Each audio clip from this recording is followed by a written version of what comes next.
তো বেশি কথা না বলে গল্পটি শুরু করা যাক। ফোনটা কেটে দিয়ে বাইকটা নিয়ে বেরিয়ে গেলাম ফোনে বলা লোকেশনে। শুনশান একটি জায়গা, নির্মাণ কাজ চলছে কয়েকটি বাড়ি। বুঝতে পারছি না এইরকম একটা জায়গায় কেন আসতে বলেছে।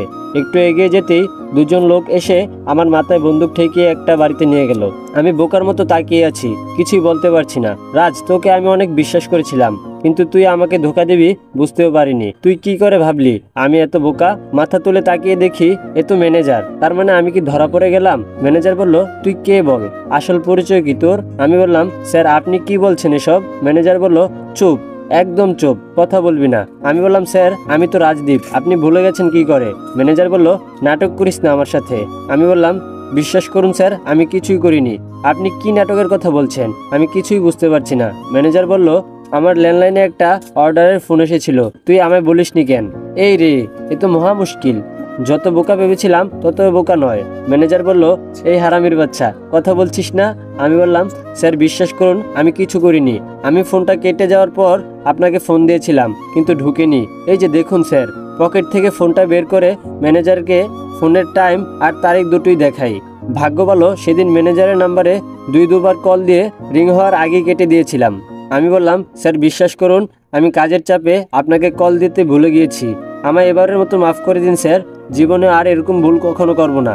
ম্যানেজার বলল, তাহলে সেখানে কারা গিয়েছিল? আমি বললাম, কোথায় স্যার? ম্যানেজার বলল, যেখানে যাওয়ার কথা ছিল। যাকগে বাদ দে, এই তোকে লাস্ট সুযোগ দিলাম, কিন্তু আবার যদি প্রমাণ পাই তুই এসবের পিছে কলকাঠি নাড়াচ্ছিস তাহলে কিন্তু জানে মেরে ফেলবো তোকে। আমি বললাম, স্যার আপনি আমায় বিশ্বাস করতে পারছেন না? আমি কেন আপনার ক্ষতি করব?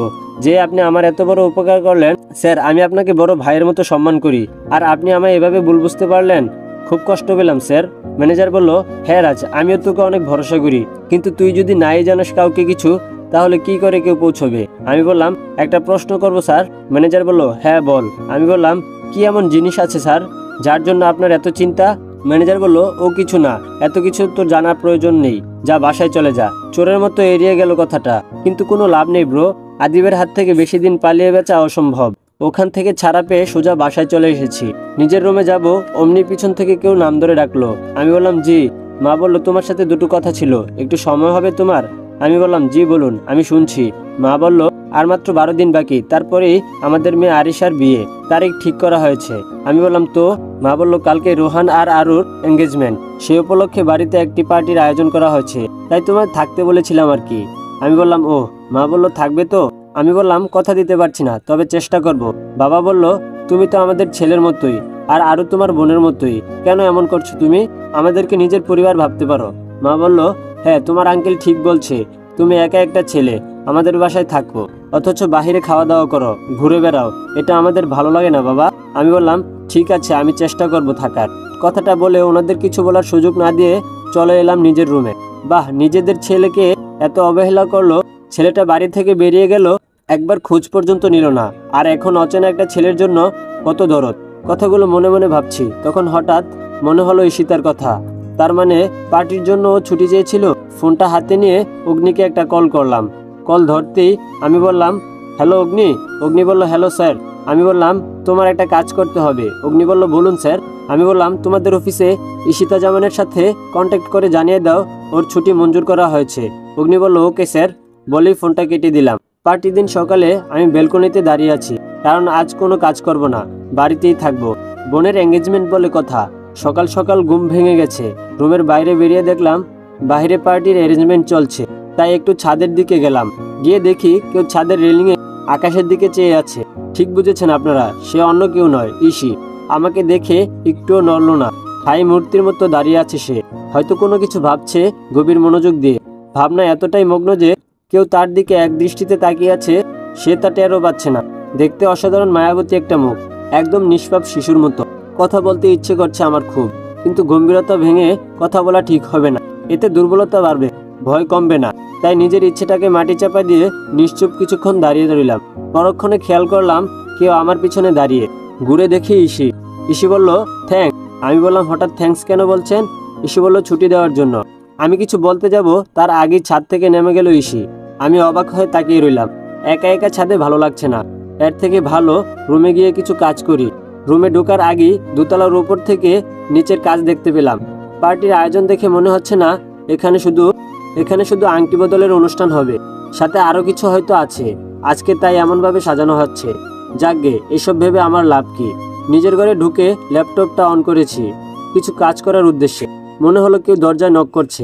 মেজাজটা তখন বিরক্তির চরম পর্যায়ে পৌঁছানোর উপক্রম। এদের বারণ করার পরও আমার রুমে কাজ কি। উঠে গিয়ে দরজা খুলে দিলাম।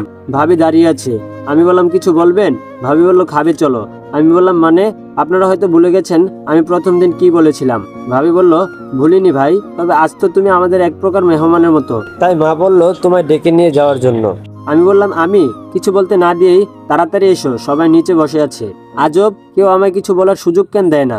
আমাকে কি মানুষ মনে হয় না? নিজেদের কথা বলেই চলে যায়। তবে ভাবির কথাগুলো ঠিকই আছে, আমি তো আজ ওনাদের মেহমানের মতোই। তাই এক প্রকার বিরক্তি নিয়ে নিচে এলাম নাস্তা খাওয়ার জন্য। এসে দেখি ভাইয়া, ভাবি, মা, বাবা, আরো ইসি সবাই আছে, সাথে নিউ মেম্বার। এদের আমি চিনতে পারছি না, হবে হয়তো কোনো রিলেটিভ। আমি আসতেই সবাই খাওয়া শুরু করলো। খাবার মাঝে বাবা আমায় বলল, বাবা রাজ। আমি বললাম, জি। বাবা বলল, তোমার কাছে একটা অনুরোধ আছে, রাখবে? আমি বললাম, কি অনুরোধ? বাবা বলল, আজকে রাতে বাড়িতে পার্টির উদ্দেশ্য একটা নয়, দুটো। যেটা আমার মনে হচ্ছিল সেটাই হলো। আমি বললাম, তো এটা আমায় বলার কি আছে? বাবা বলল, আছে। বুঝতে পারছি না ওদের বাড়ির পার্টিতে একটা বাইরের ছেলেকে এত গুরুত্ব দেওয়া হচ্ছে কেন। বাবা বলল, তোমার কাছে আমার একটা আবদার ছিল। বাবা তার কথাটা শেষ করতে যাবে, ঠিক তখনই তার ফোনে একটা কল চলে আসে। তিনি সবাইকে বলে জরুরি একটি কাজ আছে, তাই বেরিয়ে গেছে। তারপর বাসার কেউ আর এই বিষয় নিয়ে কথা বলেনি, আমিও কিছু জানতে চাইনি।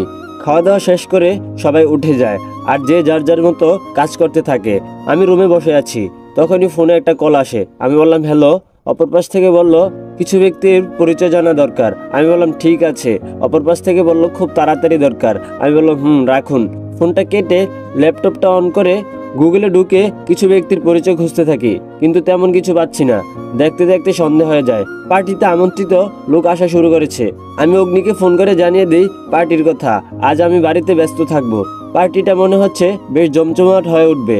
আমি তৈরি হয়ে কালো প্যান্ট, সাদা শার্ট, সাথে ব্লু কালার কোট, হাতে ব্র্যান্ডের ওয়াচ, চুলগুলো একটু নেড়ে চেড়ে নিয়ে ঠিক করে নিয়ে নিচে চলে আসি। রোহানদের বাড়ির লোকজন ইতিমধ্যে চলে এসেছে, সবাই অপেক্ষা করছে পাত্রীর জন্য। আমি পার্টির এক সাইডে দাঁড়িয়ে আছি। এরই মধ্যে একটা লোক হাতে দুটো ড্রিঙ্কসের গ্লাস নিয়ে একটা আমার দিকে বাড়িয়ে দিয়েছে। আমি বললাম, নো থ্যাঙ্কস। সে গ্লাসটা আরেকটু আমার দিকে বাড়িয়ে ধরলো। আমি বললাম, আমি ড্রিঙ্কস করি না। সে বলল, ইয়াং ম্যান, এটা ফলের জুস। এতক্ষণ ওনার দিকে না তাকিয়ে কথা বলছিলাম, কারণ আমার মুখটা ফোনের দিকে গোজা ছিল। যিনি আমায় এই বাড়িতে ভাড়া থাকার ব্যবস্থা করে দিয়েছেন, বলতে গেলে আমার আসল পরিচয় আমার সিনিয়র যিনি, উনি ব্যতীত একমাত্র মিজান আঙ্কেলই জানে। তবে আরেকজন ব্যক্তি জানতেন, সেটা না হয় আপনাদের অজানাই থাক, পরে আস্তে আস্তে ঠিকই জেনে নেবেন। আমি বললাম, ও সরি আঙ্কেল, আমি খেয়াল করিনি। আঙ্কেল বলল, কোনো সমস্যা নেই, এসব হতেই পারে। আমি বললাম, কেমন আছেন আঙ্কেল? আঙ্কেল বলল, আছি ভালো বাবা, তুমি কেমন আছো? আমি বললাম, এই তো আঙ্কেল, আলহামদুলিল্লাহ ভালো আছি। আঙ্কেল বলল, আমি বুঝি বাবা তোমার কষ্টটা, নিজের পরিবারের কাছে থেকেও কতটা দূরে আছো তুমি। আমি বললাম, সবই ভাগ্য আঙ্কেল। ওনার সাথে টুকটাক কথা বলছি, লোকটা অনেক ভালো, বাবার অনেক পুরনো বন্ধু। আমি ছোটবেলাতেও ওনাকে আমাদের বাড়িতে দেখেছি। আমাদের অনেক স্নেহ করতেন উনি। যতক্ষণ বাসায় থাকতেন আমাদের সাথে অনেক দুষ্টামি করতেন। নিজের বাবা মার থেকেও ওনাকে আমার তখন বেশি ভালো লাগতো। তবে ভাগ্যক্রমে দেখা গেল আমার সিনিয়র স্যারের সাথেও ওনার সম্পর্কটা বেশ বন্ধুত্বপূর্ণ, আর সেখান থেকেই ওনার সাহায্যে আমার এই বাড়িতে প্রবেশ করা আর কি। কথার মাঝে খেয়াল করলাম সবাই উপরের দিকে হা করে তাকিয়ে আছে, দেখে আমিও সেদিকে তাকালাম। মাশাআল্লাহ, আমার বোনটাকে ঠিক রাজকন্যার মতো লাগছে। সবাই ওর দিকে তাকিয়ে আছে, তবে আমার চোখ পাশের জনের উপর আটকে গেছে। কে বলুন তো দেখি আপনারা? একদম ঠিক ধরেছেন, ইসির উপরই আটকে গেছে। আমি আবার এত খারাপ না যে সবার উপর ক্রাশ খাবো। ইসিকে আজ দারুণ লাগছে, নীল রঙের ড্রেসে পুরো যেন নীলপরি মনে হচ্ছে। আমি হা করে সেদিকেই তাকিয়ে আছি। আমার ঘুর কাটলো মিজান আঙ্কেলের কথায়। আঙ্কেল বলল, থাক তাহলে এনজয় করো। আমি হ্যাঁ সূচক সম্মতি জানিয়ে মাথা নাড়ালাম, আর অন্যদিকে চলে গেলেন। দেখতে দেখতে সময় গনিয়ে এলো, বদল করে নিল আংটি। দুজনকেই সবাই করতালির মধ্যে অভিনন্দন জানাচ্ছে। দুজনকে আমিও তাই করলাম। আংটি বদল শেষে তার রূপ বদলে গেল, মানে মুহূর্তের মধ্যেই অন্যরকম একটা সাজ মনে হচ্ছে। এরকমটা পূর্বের প্রস্তুতির কারণ। এখানে পার্টি দুটো হবার কথা ছিল, আমি তা আগেই জেনেছি। ভাবনার মাঝখানে শুনতে পেলাম ভাইয়ার হাতে একটা মাইক্রোফোন নিয়ে সবার উদ্দেশ্যে বলছে। ভাইয়া বলল, লেডিস অ্যান্ড জেন্টলম্যান, আপনাদের সবাইকে অনেক অনেক অভিনন্দন। আপনারা অনেকেই অবগত রয়েছেন আজ আমাদের পরিবারের একটি নয় বরং দুটি বিশেষ দিন। তার মধ্যে একটি আমাদের আদরের প্রিন্সেসের এঙ্গেজমেন্ট আর অন্যটি হলো আমার হারিয়ে যাওয়া কলিজার টুকরা ভাই আদি আল এহসান 24তম শুভ জন্মদিন। কথাটা বলতেই পুরো পার্টিতে জোরে করতালি বইতে শুরু করলো। আমার কাছে মনে হচ্ছে কিছুক্ষণের জন্য আমার পুরো পৃথিবীটা থমকে গেছে।